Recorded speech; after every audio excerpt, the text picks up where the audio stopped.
Hey, everybody, Off the Mic Sports Network here. Another edition of Off the Top Rope. So, AEW All In ticket sales numbers have been coming in. We are now, it's July 12th is the date. We're just over 2 weeks away from this event happening. Just over 2 weeks away. And the latest number, according to WrestleTix on Twitter, 18,574. And great. Here's the problem. They're doing this in a baseball stadium. You don't book a baseball stadium to have 18,000 people in it 2.5 weeks before. And I understand they'll probably get some business on the buildup. But the fact that this event is struggling to get to 30,000 people, I don't understand why. And there's been a multiple fanboys in the fan base who are like, hey, this is going to get to 30,000 easy. What the hell? Where are you guys at now? Where are you guys at now? Because my fundamental problem with this place is that their fans admit nothing is wrong. They come up with all the excuses in the world, and they move the goalpost at every freaking turn. Because this is the latest example.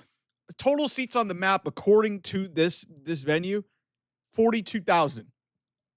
For a baseball game, they usually the capacity at Globe Life is 40,000. This event 3 years ago at Wembley Stadium broke records. They got 50,000 the year after that. Now they're talking at barely cracking 20. Guys, they need to get to like 20, 21,000 to surpass the first Grand Slam at Arthur Ashe to become the largest grossing, the most tickets sold for a North American event in AEW history. Listen, you guys can say, okay, it's great for a number 2 promotion. Guys, when you book a baseball stadium, the expectation is you fill most of that stadium up, okay? There can't be any of this just revisionist history and you acting like, hey, we weren't expecting you to try and at least challenge WWE. That's why you went and got Bryan Danielson. That's why you went and got CM Punk. And Chris Jericho was opening his mouth 4 or 5 years ago, basically saying, at some point we may beat Raw. Guys, that's the reason why I'm critical of this place. And that's the reason why I'm critical of this fan base, because while WWE, I do not like that they're charging people much. I see a bunch of fanboy accounts mocking WWE, toting out that they had 13,000 people in Columbus, which was a record for that building. The tickets prices didn't seem to bother people. So people want to see the product. With AEW, you've got 3 major matches announced for this show, and you're still struggling to get to 20,000 tickets. Tickets have been on sale for 6 months? If you're in a baseball stadium, then the expectation is you're supposed to fill most of it up. It's one thing to have a stadium show. It's another thing to get tickets sold. And then I see other accounts, and I'll point this one out by name. Skytail Wrestling, and this is another AEW geek in the fan base. And basically, he goes, if All In only sells, in quotation marks, 20,000 tickets, it will have outdrawn 19 WrestleMania events. So it's just, first of all, that's really a convenient narrative to be spinning right there, because I'd say most of those events that he's listing off, and he even listed them off here. He's got the events. So most of these events, they list 37, and then 20 if you count WrestleMania 36, because he's just a troll, because WrestleMania 36 was in front of nobody during COVID. But most of these events took place in an arena, not a baseball stadium.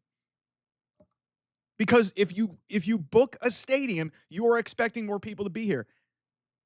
This is not an acceptable number to be having when you have the roster that they have, when you have the talent that they have. And, when you have the 3 matches that I think should be selling this show better.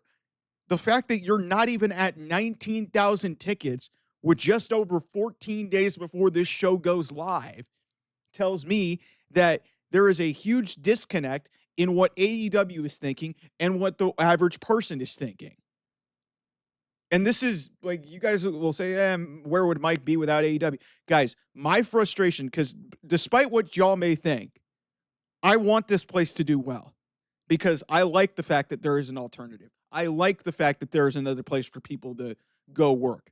I don't like the way AEW does their business. They coast on basic stuff. Their weekly television product has regressed, and they're in the middle of one of the worst storylines for the men that they've ever had. They're in one of the worst storylines for the women in terms of the build and the rise of Mercedes Moné, which, despite what you guys may think, I have a ton of respect for everything that she's done. I do not like how she is conducting herself and the way she is being booked in AEW.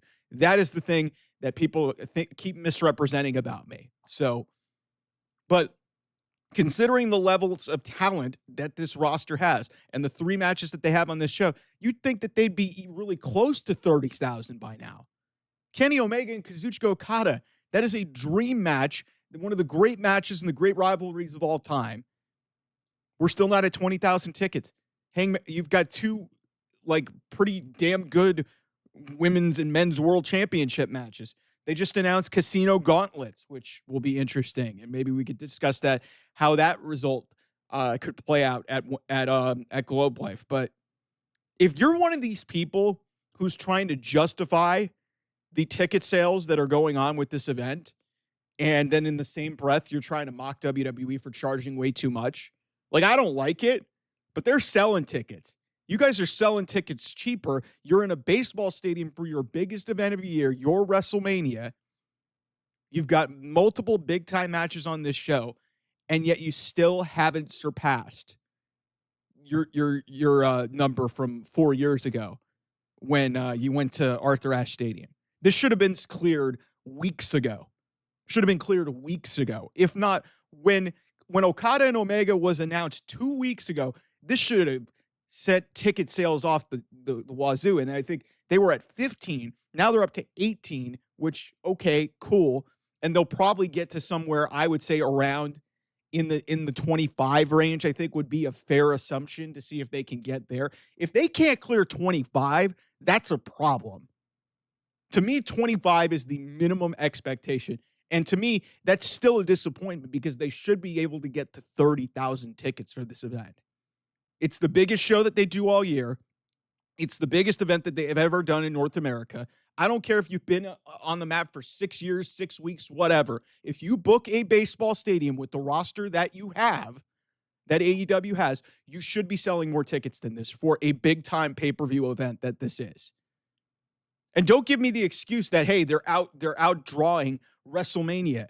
WrestleMania's from basically, like, 37 doesn't even really count because that was a stable. Also, they sold 25,000 seats each night. So if you get past that, but also that was a COVID affected Mania. So that doesn't even really count. So again, here's the tickets. Here's the events that were listed off this guy's tweet.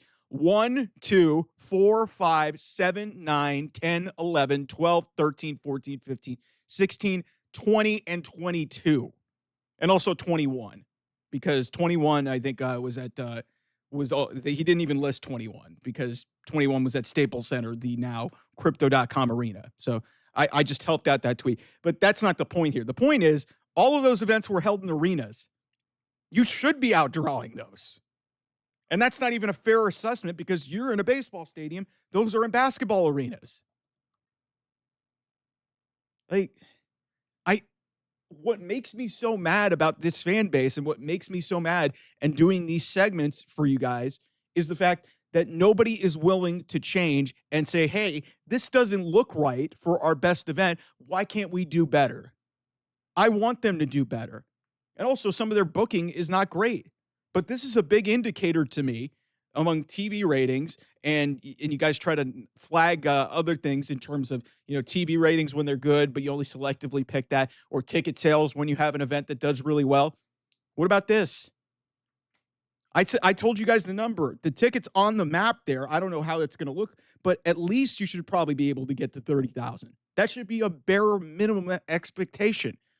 Now you're struggling to get past your biggest event, which was 4 years ago, and your excuse is, well, we've already outdrawn a bunch of WrestleManias, most of which happened 20 years ago, and some of them have happened 30 to 40 years ago. Have some fucking shame. Have at least a real argument, okay? This is not good. There's no other way about it. I think it'll be a great event. I think they'll do really well. I don't like how the build has gone, but what this is about is ticket sales, and the ticket sales have not been good for this event. So, anyway, thanks so much for watching. I'll see you guys soon. Bye bye.